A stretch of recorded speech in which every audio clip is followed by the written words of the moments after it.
friends. So today I am filming a discussion video that I wanted to film for a while. I have a couple points here in my notebook, but other than that, I don't really have my words planned. So if this is just a hot mess, I'm sorry in advance. So basically, I wanted to talk about how lowering my TBR really changed my reading. 2018 was an exceptional reading year for me. I read over 100 books, which I don't think I've ever done before. I read a lot of different interesting things, and most importantly, I lowered my TBR significantly. In the beginning of the year, I probably had 100 books on my TBR, and then I cut that down by unhauling some things to maybe 60 that I felt that I wanted to read, and by the end of the year I had maybe 10 books on my TBR, and I think it's still around there, and it feels amazing. I know some people love to have a giant TBR. It doesn't like stress them out or anything, but for me, I realized that's not my style. I want to be able to just pick a book up in the bookstore, read it right away, and not feel guilty because there's 100 other books waiting to be read at home. I know people have talked about this, and I think it's definitely something to be mindful of. When you join BookTube, it is so easy to fall into that trap of just feeling like you have to buy so many books, and that if you don't have a bookshelf to stand in front of, and if you don't have a bunch of books to hold up, like you're not gonna be good enough or something, which is so stupid. That was definitely my problem with my TBR. I joined BookTube, I went on Book Outlet, I bought any book that I heard someone even like mention once. Like, I don't know what it's about, but this one person said something about it, or like I heard about it, or somebody else hauled it, so why don't I get it? I joined BookTube in 2014,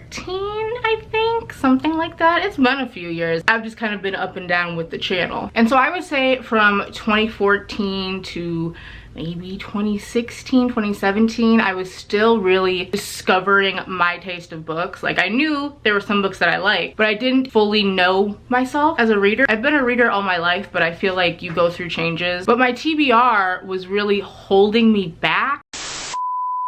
So my camera cut me off because there's no more space on the memory card. Love that. But I think what I was saying is that having this TBR and feeling like I needed to read these books was keeping me from really exploring different genres. Because when I joined BookTube and I saw all the books that other people were hauling, they were mainly young adult contemporary books, a few dystopian books that was like trying to like go off of the success of like Hunger Games and Divergent. I just had a very large number of books that I really didn't know what they were about, nor as I was discovering were really my taste, but because I had gotten them, I felt like I had to read them. So getting over that, like, I have to read this thing was definitely the best thing that happened for my reading, because I unhauled so many books. And then I kept a set of books that I did want to read just to see, is this my taste? Is this something I like? I realized that I didn't need to read hyped books just because they were hyped.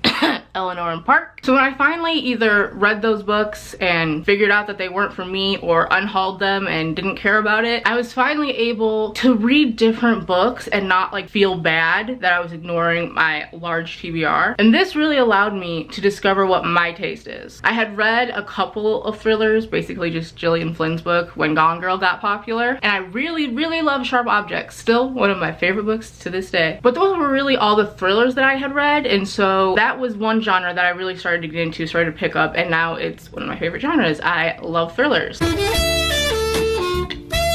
Same with adult books and romance books. I'm not saying that no one on BookTube was talking about those, but because BookTube is a younger audience for the most part, most of the books that were being talked about were YA contemporary. So discovering books like outside of that genre and outside of what is just super popular on BookTube was amazing. And I know it sounds so dumb because it's not like it's BookTube's fault or YA books' fault. I don't know what I'm trying to say here. I'm not placing the blame on other people. The blame is all on me. I was dumb and I just bought things because I thought that I needed them. But it was just so freeing to read different books. I think a great example of how things changed is just looking at the books that I read in the beginning of 2018 compared to the books that I read in the beginning of this year. So some of the books I read at the beginning of 2018 were the Burn for Burn trilogy by Jenny Han and Siobhan Vivian, very old TBR things. The Fill-In Boyfriend by Casey West, which I just thought I would like because I had read one Casey West book. The Winter's Curse by Marie Ratowski, Forgive Me Leonard Peacock by Matthew Quick. Books that I've had on my TBR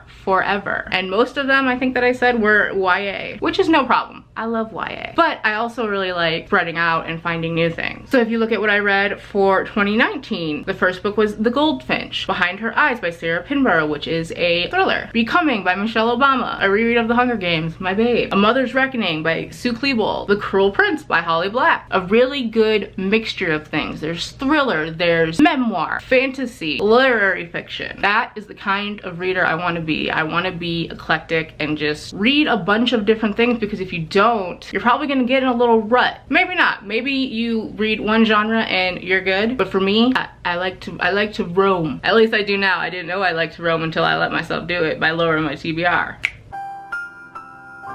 Another thing that lowering my TBR has changed is my book buying habits. I rarely buy a large amount of books anymore. You've probably noticed that I don't even do book hauls on this channel. I'll like show a book in a vlog if I get a new one. And I think it's made me very conscious and mindful of when I do buy books. For example, Book Outlet. We'll talk about them again. No dissing to them. I love that they offer so many books for such a good price. But it just allows you to say, oh, I can get this just because it's cheap. But do you really want it? Does it spark joy? Not to, you know, Marie Kondo everything. I mean, she's an angel, so. I don't stop myself from buying books, and I don't stop myself from buying books from Book Outlet. I did buy books during their Black Friday sale, I think it was last year. And I got like 8 books, but they were all books that I wanted to read right in that moment. And now I only have 3 of them left to read. It's also made me realize that I don't need to own every single book that I read, because if I don't like it, why should I keep it? I really do go back and forth on this one, I would say, because part of me wants to be a minimalist and just get rid of everything.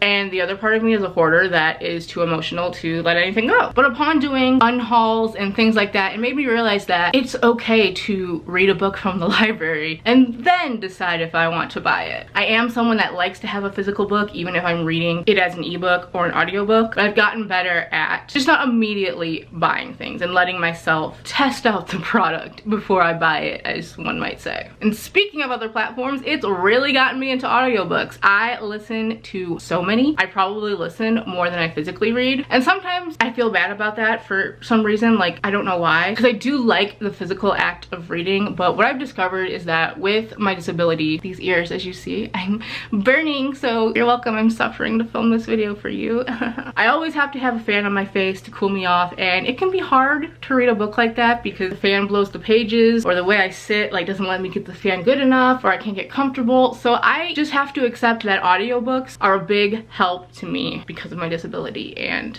that's not a problem. That's a good thing. It lets me read so much more. I think in 2016, 2017, I was really down about all of this because that's when it got really bad, and those years were not good reading years. But then in 2018, did something different, listened to audiobooks, changed my TBR, and it was the best reading year of my life. And overall, I think lowering my TBR just lowered my stress when it comes to reading, because I look at the few books that I own that I haven't read, and I'm like, cool, I can pick one of you guys up, or I can pick a new book up and not feel bad about it because I don't have 100 books that are collecting dust. I like that it's made me very mindful about my book shopping, my book reading. I love that it's made me realize that a book can be hyped and I can still not care about it and not read it. And I love that I've been able to just branch out. I love discovering new genres. I want to keep doing it. I love that I have found new favorite genres. So yeah, I don't know if this discussion was, I don't know, did anything for you? I just thought it was a really interesting thing to talk about because my reading changed so much just because I lowered my TBR. Obviously there are other reasons, I guess, for it too, but the main reason is definitely lowering my TBR. If you feel stressed out by your TBR, I highly recommend looking at her, cutting her down, either reading some of them, unhauling some of them, whatever you gotta do. It's just great. I love it. My camera battery is flashing at me, so I think that means it's time to shut up. If you watch this whole thing, bless you, love you, shout out to you. But other than that, I guess that's it. Thank you so much for watching. I'll see you guys in my next video.